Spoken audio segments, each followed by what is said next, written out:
Sesibuk apapun, tetap harus mampu membekali diri sebagai bekal pulang menuju Allah ke akhirat kelak. Kalau belum mampu sempurna dengan baik, maka siapkan anaknya sebagai jariah. Mesti ada kebanggaan di akhirat nanti. Dari sekian anak-anak yang pernah Allah amanahkan, Allah titipkan, siapa yang jadi kebanggaan di hadapan Allah di akhirat nanti? Kalau di dunia itu biasa. Jangankan yang beriman, yang belum beriman pun bisa. Ahli matematika, ahli fisika, dan viralnya terbatas. Tapi di akhirat, semua akan diviralkan di seluruh penduduk langit dan bumi. Siapkan dari sekarang. Dan itu nanti anak yang disiapkan itu akan diapresiasi oleh Allah.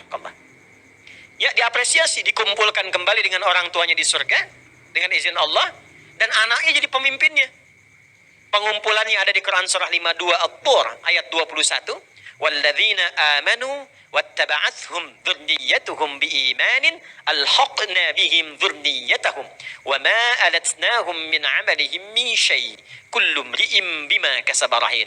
Kalau ada orang tua yang beriman, beramal saleh, lalu mendidik anaknya bersiap menjadi beriman dan beramal saleh, itu oleh Allah dijamin. Kata Allah, aku akan kumpulkan dengan ikhtiar itu orang tua dan anak itu di satu tempat di surga.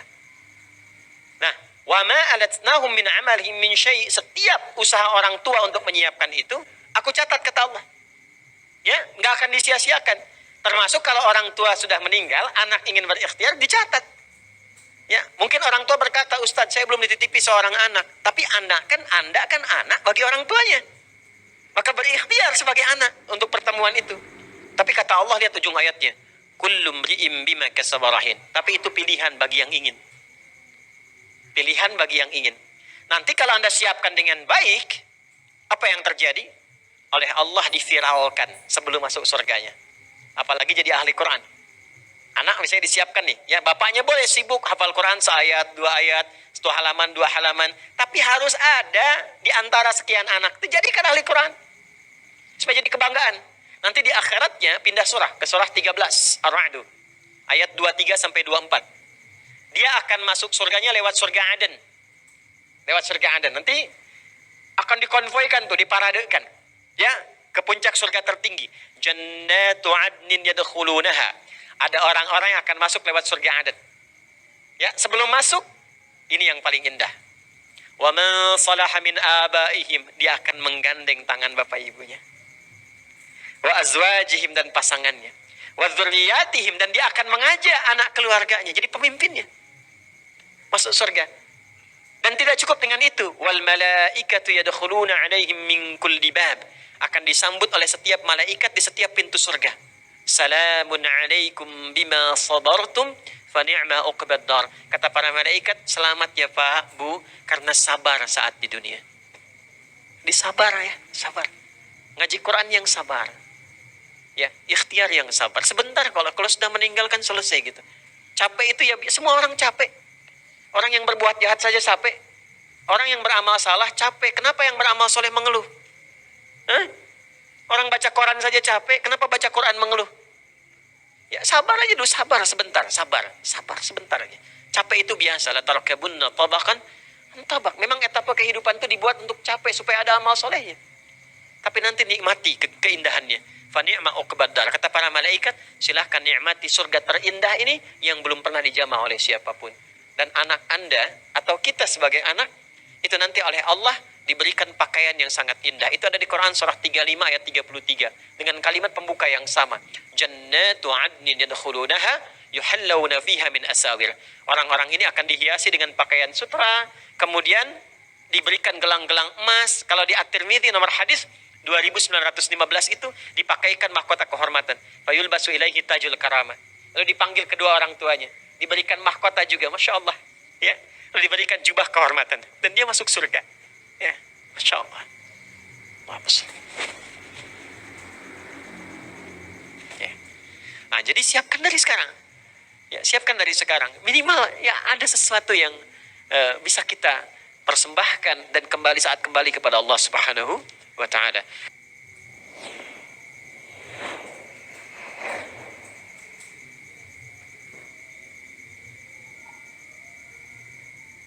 Ya, belum tentu itu dia bisa menempuhnya. Bisa dapat infonya, Bisa kadang-kadang lewat, tapi belum tentu mendapatkan sentuhan pada jiwanya untuk bisa menunggangi majlis yang dimaksudkan. Jadi kalau Anda sudah mendapatkan rasa itu dalam jiwa, pertahankan. Karena ketika Anda tinggalkan itu, butuh.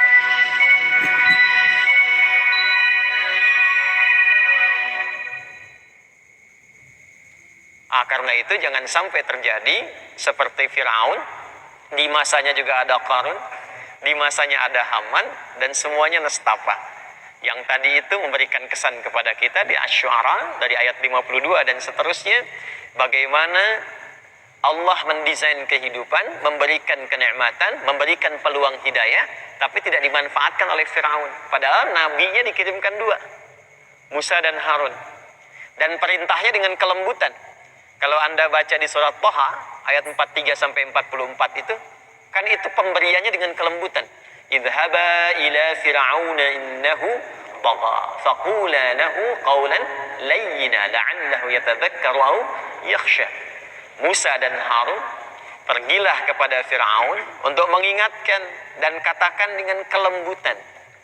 Boleh jadi dengan sifat lembut, akhlak mulia itu ada sentuhan di jiwanya, sehingga ia mampu menyadari bahwa selama ini keliru, merasa takut dengan Allah, lalu merubah dengan ketakutan itu kebijakan-kebijakan kurang baik menjadi lebih baik dan bermaslahat. Itu indah sekali. Hanya sayang itu tidak dipilih sesuatu yang berbeda. Pembawa risalah diancam, dikejar, ingin dieksekusi, kemudian juga bergeser dari ruang-ruang kebaikan jadi ruang keburukan, maka apa yang terjadi? Tenggelam kemudian. Tapi sebelum ke sana, itu ada ayat kalimat yang sangat indah. Dikeluarkanlah dari kenikmatan yang selama ini Allah telah berikan. Ada taman-taman yang indah jannah, ada mata air uyun. Dan sekarang, saya pernah melihat beberapa waktu yang lalu, para sejarawan itu menemukan jejak-jejak itu yang di ayat Quran disebutkan. Jadi ada taman-taman Firaun, yang taman-tamannya kalau dikembalikan, dicitrakan ke masa lalu terlihat. Ada keindahan seperti kebun-kebun, ada kolam-kolam seperti taman air. Itu hanya Quran yang memberikan gambaran itu dengan firman-firman yang jelas. Nah, ini gambaran yang nyata, dan ada kaidah dalam tafsir, kalau tidak disebutkan siapa orangnya, kapan kejadiannya, tapi hanya disebutkan inisial atau kedudukannya, maka pesan itu berlaku ke setiap zaman, di setiap rumah. Salah satu tanda Allah mencintai hamba itu diringankan langkahnya untuk taat. Diringankan langkahnya untuk taat. Dan yang kedua nanti diberikan ujian. Jadi ada tandanya pada ketaatan, ada tandanya pada ujian. Saya katakan begini, jadi ketika Allah mencintaimu, maka jangan tolak cinta ketaatan itu dengan perbuatan maksiat.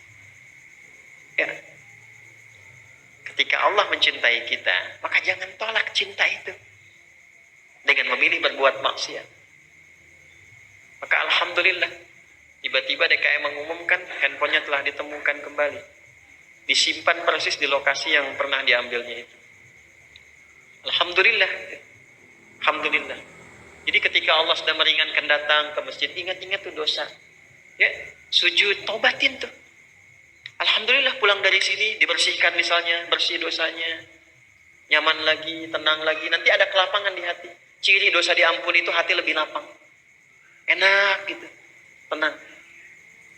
Jelas ya? Nah, itu gambaran yang saya sampaikan ya. Nah, di ayat ini indahnya begini. La taqnatu min rahmatillah. Hambaku, jangan putus asa dari rahmat Allah. Innallaha yaghfiru dzunuba jami'an. Sungguh pakai nun taukid lagi. Pakai inna lagi. Harfu nasbin wa tawkirin tansibul isma wa tarfa'u rabar khadara mabniyun 'ala al-fathi la mahalla lahu min al-i'rabi. Huruf yang menguatkan, menancapkan pada jiwa, berharakat fathah untuk menginspirasi. Buka hatimu. Luaskan, tancapkan pada jiwamu. Kalau engkau sujud minta ampun sekarang, minta rahmatku, aku ampuni semua dosa-dosa yang pernah engkau kerjakan selama hidup. Kurang apa coba? Itulah rahmatnya Allah itu. Karena itu ketika ada hambanya yang beriman dan ada hambanya yang ingkar dengan yang munafik, Allah lebih memberikan perhatian kepada yang ingkar, yang munafik, supaya sama-sama beriman. Kurang sayang apa lagi coba? Ya. Jadi kalau mau berbuat maksiat itu, merenung dulu deh sebentar gitu ya. ya, merenungkan sayangnya Allah kepada kita. Apa tega melepaskan sayangnya Allah dengan perbuatan maksiat yang dipilih kemudian. Konsisten aja jaga itu sampai meninggal. Insya Allah husnul khatimah. Insya Allah husnul khatimah. Nah, jadi ini cara memahaminya. Makanya setelah itu diminta tunduk. Karena itu nanti di sini dikatakan wal ibadatu dunal awthani wal asnami wal aliha li'annahu jalla dzikruhu wa khaliquhum wa khaliqu man qablahum min abaihim wa ajdadihim wa khaliqu asnamihim wa awthanihim wa alihatihim faqala lahum jalla dzikruhu falladzi khalaqakum wa khalaqa aba'akum wa ajdadakum wa sa'iral khalqi wa ghairakum wa huwa yaqdiru ala dharrikum wa naf'ikum awla bit ta'ati mimma la yaqdiru lakum ala naf'i wa la dharri.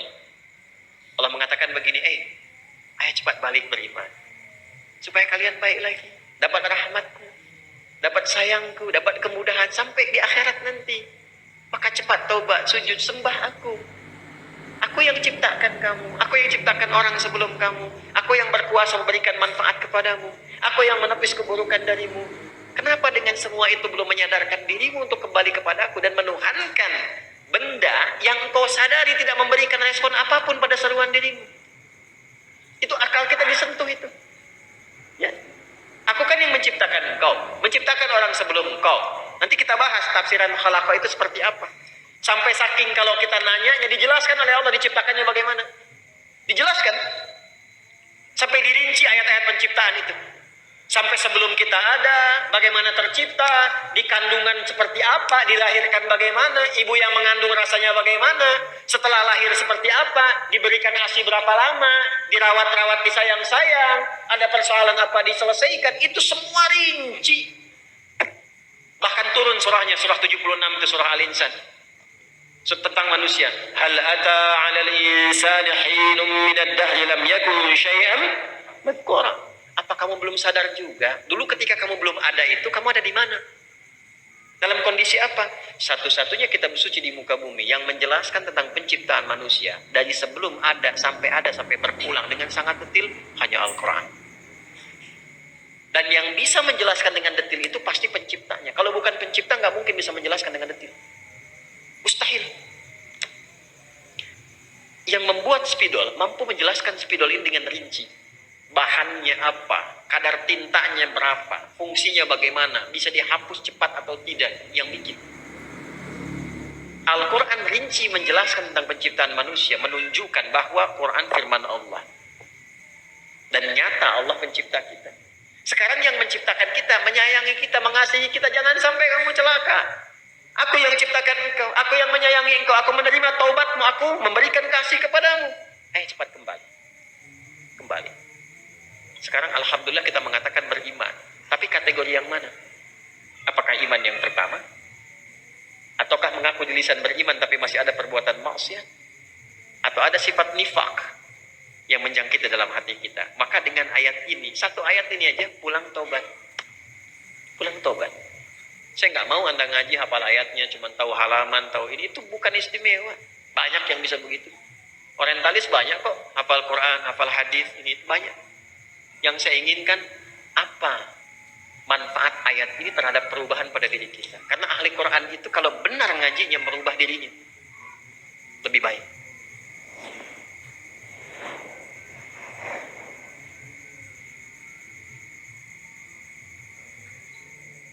Hanya sayang itu tidak dipilih sesuatu yang berbeda, pembawa risalah diancam, dikejar, ingin dieksekusi. Kemudian juga bergeser dari ruang-ruang kebaikan jadi ruang keburukan, maka apa yang terjadi? Tenggelam kemudian. Tapi sebelum ke sana, itu ada ayat kalimat yang sangat indah.